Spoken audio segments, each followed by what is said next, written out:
Nous sommes le 23 décembre. Chrétiens équilibrés. Nous lisons dans Jude chapitre 1 au verset 23. Sauvez-les en les arrachant au feu. Ayez pour les autres une pitié mêlée de crainte, haïssant jusqu'à la tunique souillée par la chair. En 2013, l'Arizona, aux États-Unis, a subi la plus grande perte de pompiers de son histoire. 19 de ces hommes, membres du groupe d'élite Hotshot, hautement qualifiés et réputés pour leur lutte contre les pires incendies, ont perdu la vie. Ils se battaient pour arrêter un feu de forêt. Ils ont réussi à sauver un groupe de personnes qu'ils ne connaissaient pas. Ils ont réussi à empêcher l'incendie de 200 bâtiments. Mais le feu a soudainement changé de direction et les a rattrapés. Ils sont morts en sauvant d'autres personnes. Jusqu'où irais-tu pour sauver la vie des autres au risque de la tienne? C'est la question que pose Jude.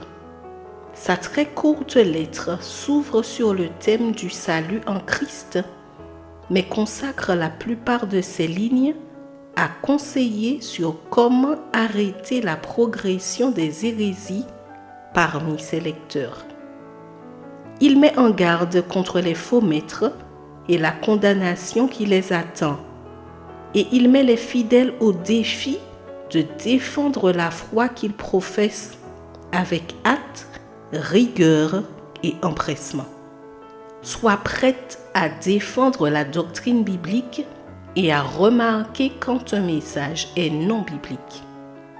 Jude présente des étapes pratiques pour y parvenir. La prière, verset 20. Une relation aimante et intime avec Dieu, verset 21. Renforcer la foi de ceux qui doutent, verset 22. Faire preuve de compassion à l'égard de ceux qui sont tombés dans l'apostasie, mais en veillant à ne pas se laisser influencer par eux, verset 23. C'est un message précis. Prier, obéir, servir ceux qui ont besoin de paix et prier pour avoir la sagesse de ne pas être corrompu par le péché. Maintient un équilibre entre un amour compatissant pour les victimes du péché et une répugnance pour la souillure causée par le péché. L'instruction donnée par Jude au verset 20 à la fin du chapitre nous enseigne comment mener le combat au service du Christ. Il ne faut pas faire preuve d'un gaspillage déséquilibré, ni d'indolence ou de négligence.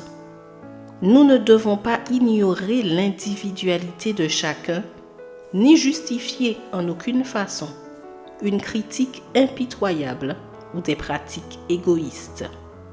Il y a un travail très important à faire et nous avons besoin de l'intuition divine pour savoir comment travailler pour les âmes qui sont sur le point de périr. Il y a des âmes à arracher du feu. Il y en a à traiter avec la plus grande compassion. Il faut des ouvriers qui ont appris à l'école du Christ sa méthode pour sauver les âmes. Garde un équilibre entre l'amour du pécheur et l'horreur du péché.